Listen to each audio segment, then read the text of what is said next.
The world of GTA Online can be a harsh, confusing mess for beginners because you're dropped into this massive sandbox with zero guidance or clues on where to go or what to do, and even if we ignore all the balance issues, technical glitches, and the frustrating PvP in which you get spawn killed 50 times in a row before leaving the lobby, GTA Online just has too much going on for beginners to find their place and have fun. But don't worry, because in this video, I'll walk you through the 7 biggest mistakes that new players make in GTA Online and how you can avoid them. These are the same mistakes that I made as a new player when I started GTA Online, and hopefully these things I've learned can help make your GTA Online experience just a little bit better.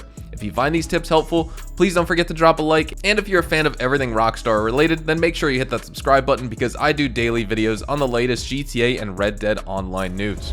Alright, to kick things off, let's talk about money. Everything in GTA Online revolves around earning and spending money. The coolest missions, vehicles, and weapons are always locked behind a paywall, and that is where a lot of beginners quit because they simply don't understand which content they should do first and how to make the best use of their time within the game. It's easy to get excited by the variety of awesome items in the game and make impulse buys on exotic cars or helicopters, but these vanity purchases don't really help you in the long run, and soon you'll be left with no cash to do the fun stuff. Starting out in GTA Online, you should be focused on earning more money, because this game is all about spending money to make even more money. Heists and businesses are the 2 main ways of earning money in the game, and both require a significant amount of investment here. For businesses, you'll need to purchase properties such as clubhouses, CEO offices, auto shops, and more. And to lead heists, you'll need high-end apartments that also have a planning room so you and your evil buddies can scheme in complete privacy. The Cayo Perico heist, which is the best paying heist in the entire game, also requires the Casacca submarine, which is a $2.2 million vehicle. Now, if you're doing the Doomsday heist, you also need a facility, which is basically just a large underground base with options for vehicle storage, personal strike teams, and even an orbital cannon. As you can see, the game has very specific properties and vehicles that are essential for completing heists and running your businesses, but it doesn't really tell you about any of this. You can easily spend millions of dollars on useless vehicles and properties without making a single cent in return. I've already made several videos on the most profitable businesses in GTA Online, and these will really help you out if you're a new player. So make sure to check out the links in the description if you want the most efficient ways to make lots of money fast and easy in this game. The next mistake that a lot of new players make is jumping straight into a public lobby thinking they can score some easy kills on noobs, only to get demolished by orbital cannons and attack helicopters. Look, this game has been around for ages, and at this point you aren't going to find many new players in public sessions. Most people in public lobbies are now hardcore veterans who are going to abuse you until you rage quit. They have better weapons, better vehicles, and oftentimes, especially on PC, they'll be using some kind of mod or glitch to enter God mode. And if you don't want to be griefed by some guy headshotting everyone from halfway across the map with a minigun, then create your own invite-only session where you and your friends can enjoy the game without being subjected to the whims of a 13-year-old modder on a power trip. Ever since Rockstar allowed businesses in invite-only lobbies, there really isn't much need to play public anymore because you can do 99% of the content in the game in private sessions now.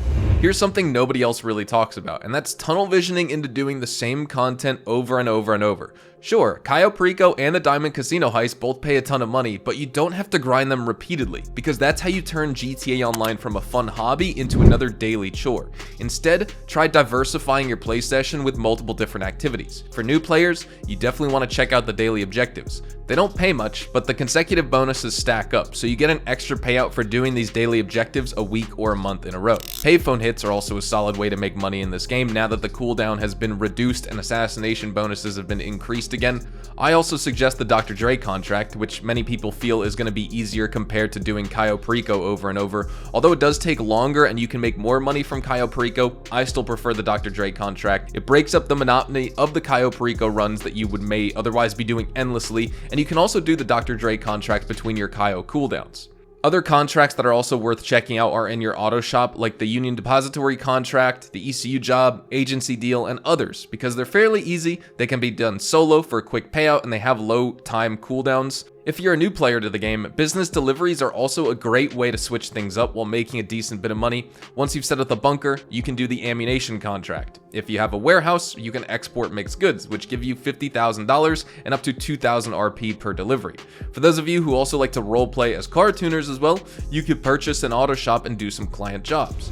Now, going off my previous point, there are so many beginner-friendly activities that give you daily rewards and encourage you to explore the world of GTA Online. These activities help you build up cash for properties and vehicles that you'll need to do heists, so the earlier you get started, the better off you're going to be here. Buried stashes as well as treasure hunts are some of the easiest things you can do as a beginner, and they only take a couple of minutes each. You don't need any specialized gear to complete these, and once you're familiar with the process of them, you can do them each day for some quick cash. Free mode events like the RC Bandito time trials and Junk Energy time trials are some of the most fun you can have in GTA Online, and they're perfect for newbies as well, because you can get an easy $50,000 just by beating the par time, which is usually between 1 or 2 minutes for these time trials. Stash houses are another daily activity you absolutely should not miss out on if you're a beginner, since they pay a flat $30,000, and all you have to do is take out 5 gang members and break into a safe using a code that's written on a yellow post-it note somewhere in the room. If you own any type of business, you'll also get a full resupply too. Even easier than stash houses though are G's caches, which appear on your map in the free mode, and with these you don't have to take out any guards or enter codes or anything like that. You just search for a box in a designated area and you get $16,000 round numbers along with some free ammo and snacks.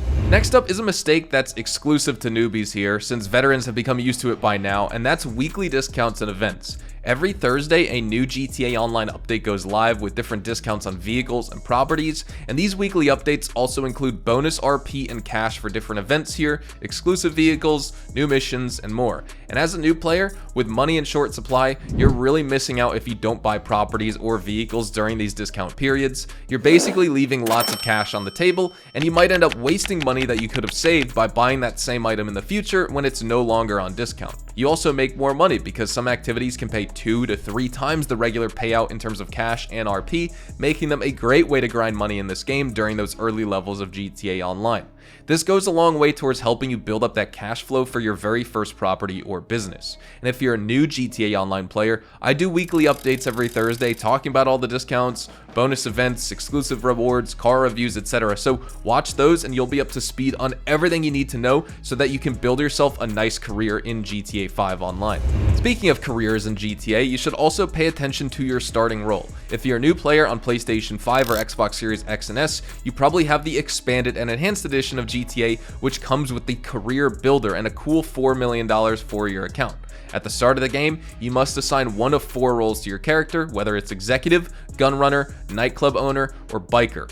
All of these are excellent, but in my opinion, the nightclub owner is probably the way to go for new players in their first playthrough. It gives you the easiest solo money from the start, and a lot of it's passive income that really just depends on your popularity of your nightclub. You can increase the popularity of your club by doing Marcel's requests, swapping DJs, doing promotion missions, and more, and you can also use the lower levels of your nightclub as a warehouse to sell goods associated with other businesses, like the gun running bunker or any of the other different drug labs from the MC businesses, things like that. I recommend either the West Vinewood or downtown Vinewood nightclub locations because of their close proximity to other important locations in the game, which will save you loads of time.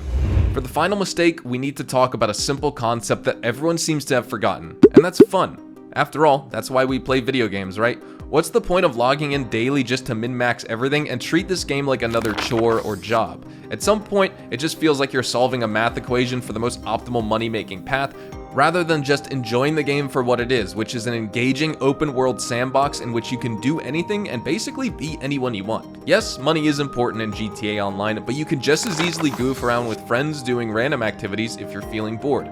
Remember that you don't need the biggest yachts and the most luxurious properties. Custom game modes, races, role-playing, stunts, free mode events, there's plenty of ways to enjoy GTA Online. And if you're searching for a group of friends to play GTA Online with, my Discord server is always open and it welcomes all player types, whether they're veterans or beginners, so get in there and look for some cool stuff to do with others. I also do regular streams on Twitch, so feel free to drop by and say hello. Don't forget to check me out for my weekly updates for GTA. Rockstar's always cooking something new for each week. We get new rewards, events, missions, bonuses, and more. You can't miss them as a new player.